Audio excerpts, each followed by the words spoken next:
Jeez, Rick, what are we gonna do? We finna ball up and save the multiverse. We'll never know. Ooh, we still don't even have a release date, Morty. I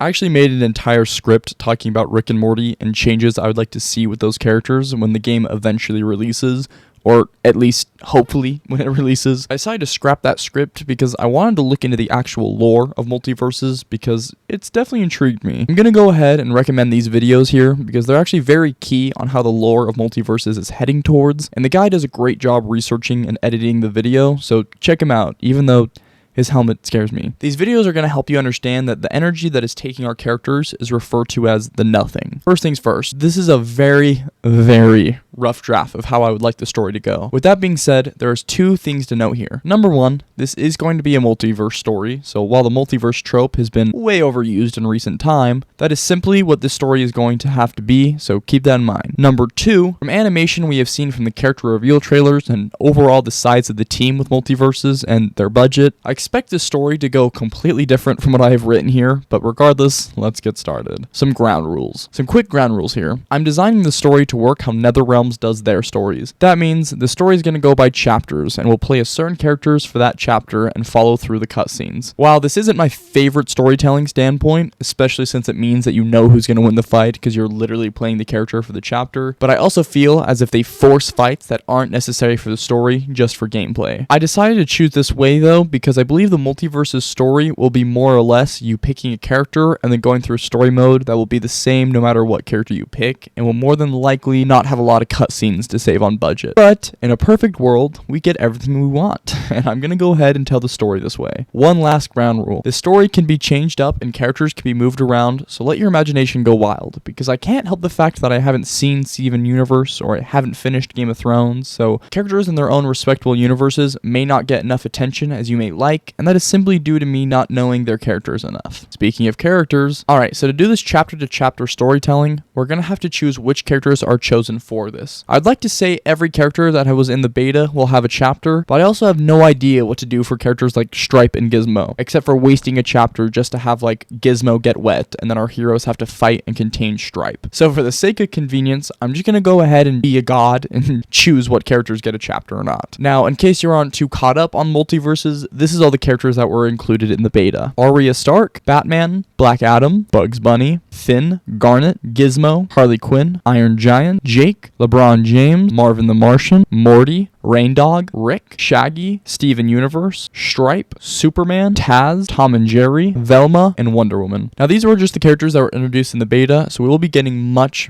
more added when the game comes out, so just keep that in mind. Let's get started. Opening. Our scene starts in the sky as the camera pans down to reveal a Batman who just got punched across the stage. Now the stage we are on is Trophy's Edge, the same one that was in the reveal trailer. Now this isn't our regular Batman. In fact, his costume is blue and gray and he's a little bit more buff. The camera pans to reveal that he got punched by Mordecai and Rigby, or really anyone. I don't care. I just want them in the game. Then the camera zooms out to reveal a ton of characters beefing. We see Injustice Superman, we see Fire Princess, we see Game of Thrones characters, I guess. Then they all stop fighting due to a loud bang and a change of energy in the area. So they look up to see a strange light coming down. Now my idea for the nothing is it could look something like how Super Smash Bros. Did their light thingy, but I would also like to mix the feeling that you get when you're watching Justice League Crisis on Infinite Earths. Let me explain what I mean by that in 1 second, but first I'm going to finish this scene. Next thing you know, the light is hitting our characters and wiping them out of the surrounding area. Then we get a zoom out to see that the entire planet gets consumed, and from there we zoom out even more to see that multiple Earths are getting destroyed. And there we get a fade to the MultiVersus logo. Alright, so that's our opening scene, so let me break it down a little. First things first, I wanted to see a bunch of unique characters.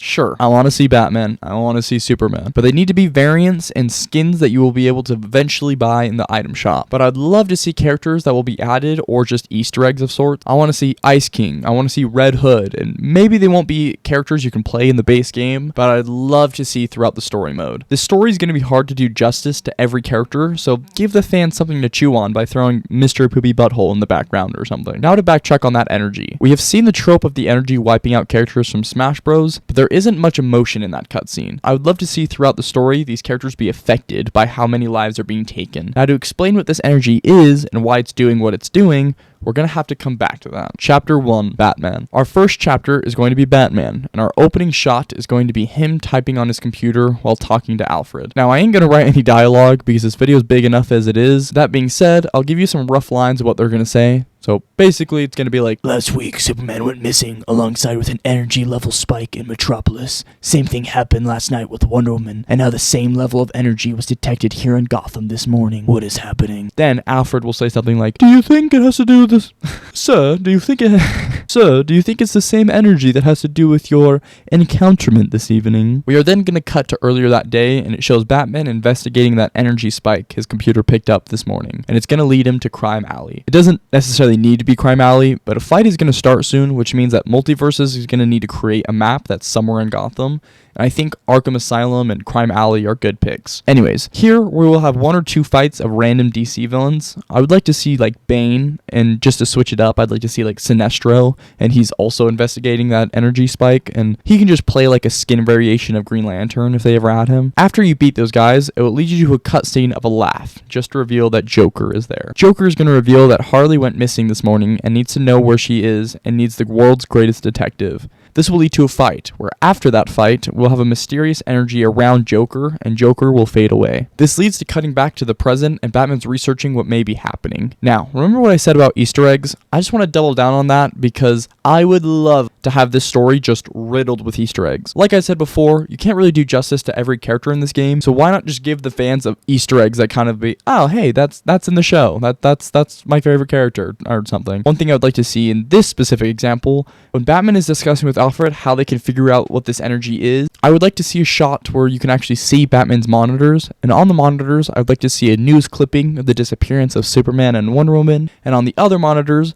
I'd like to see people he's trying to reach out to that could help. On one monitor, it would be a list of magic users like Dr. Fate, Constantine, Zatanna. On the other monitor, it would be geniuses like Captain Atom, Mr. Terrific, Toyman. While typing some stuff up, all of a sudden he looks at his hands and the same energy teleports him. This is where we see the MultiVersus reveal trailer. And all the characters are being teleported to different worlds, so the events of this are going to go how they did in the reveal trailer. Except for that end part. We're going to cut that end part because not all of the characters are just going to teleport here. Now, through this sequence, it's going to play the cutscene that we see in the reveal trailer, but it's going to be cut up, and you're going to be playing as Batman teamed up with Shaggy, and Shaggy's just going to be a CPU, and you're going to fight and beat everyone who's there. Then, mid-fight, Batman will disappear again, and this time he will end up in the Adventure Time world, just for him to look up and see Superman fighting Black Adam. Chapter 2, Superman. I'm not going to go too in detail with this chapter, but this fight will start with you beating Black Adam, then going into a cutscene of showing him not backing down and wanting answers to why he was teleported here. He will get out of control, and his lightning will start destroying the area around them and hurting Adventure Time characters. This will lead to a laser beam hitting him and neutralizing his lightning around him. He will say a line like,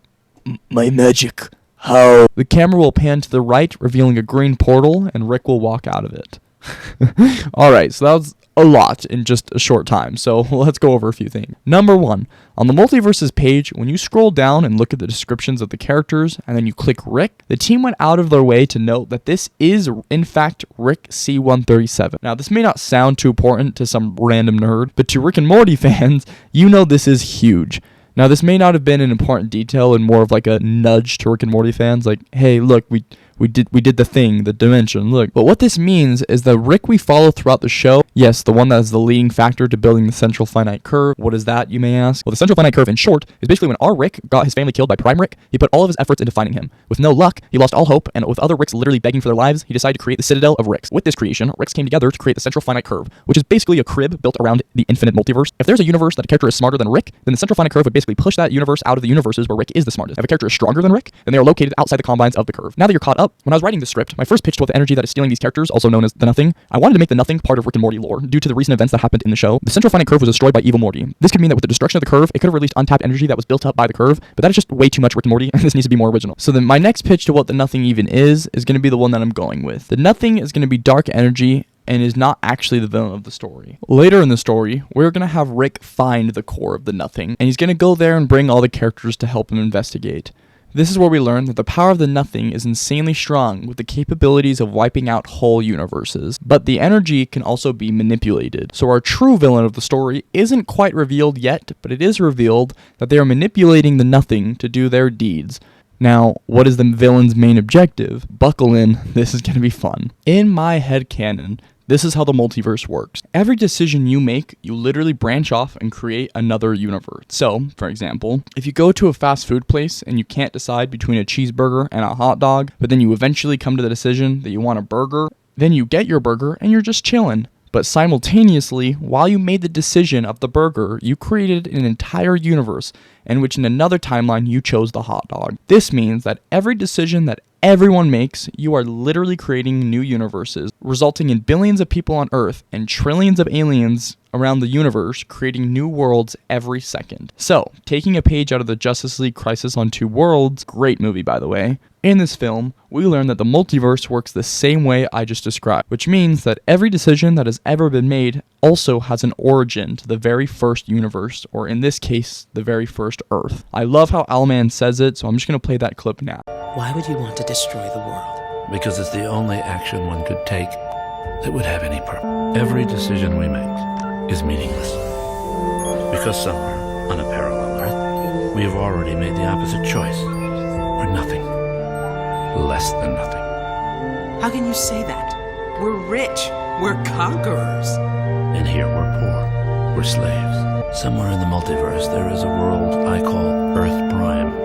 Every Earth is a variation of this one, the original. And once I destroy it, all reality will follow. But with the coming of man came the illusion of free will. And with that illusion came chaos.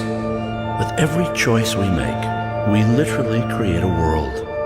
History branches in two, creating one Earth, where we made the choice, and a second, where we didn't. I can't imagine what series of decisions led to this world hurtling out of its orbit. But I know this. The source of the cataclysm was the same as it always is. Man. You can't be sure of that. Anything... You know better. Man is a cancer, and I've chosen to cut out the disease. You're talking about killing everyone who ever lived, whoever will live. I choose to make the only possible real choice. Oh my gosh. I love that movie. So there you go. Now we have our villain's reasoning, which is man is a cancer. So now, to reveal the villain that is manipulating the nothing, drumroll please. It's going to be saved for another video. Now hold on, this video isn't done. I still have a few things I want to go over, but this video is getting long, and if you guys enjoyed the video, I'll for sure make another one going in depth of the story and the emotion, but for now, this is more explaining it. Now, a couple more notes before I end the video. The nothing is a massive source of untapped energy that can wipe out whole universes, but with the downfall of being easy to manipulate. Now, a big part of the story is parts of the nothing is scattered around the multiverse, and when in contact can give you abilities, or it can destroy an entire planet, kind of a coin toss there. This will explain why characters like Shaggy has Saiyan abilities, and it's because he will get in contact with it and have untapped power. Later in the story, LeBron will also get in contact with it, which explains why his balls can hurt Superman. That's what she said. I don't know why she would say that. The other reveal that is going to happen is that when messing with the power of the nothing, it is quite frankly ripping into realities throughout the multiverse. And that is why these characters are being taken from their worlds. So no, it's not going to be some sort of god that's bringing the strongest characters from out the multiverse together. That trope has been done too many times.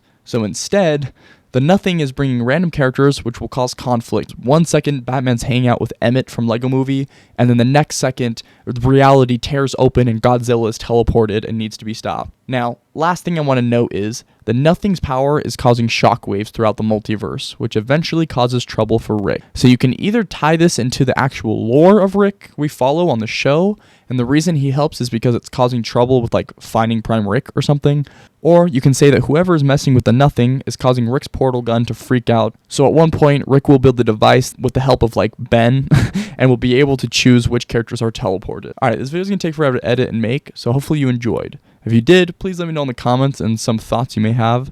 If this video does well, I will go ahead and create a second part, going more in detail about who the villain is, the other worlds we haven't even talked about, and we have to discuss Rain Dog and how important he's going to be. But for now, that's just a pre-write.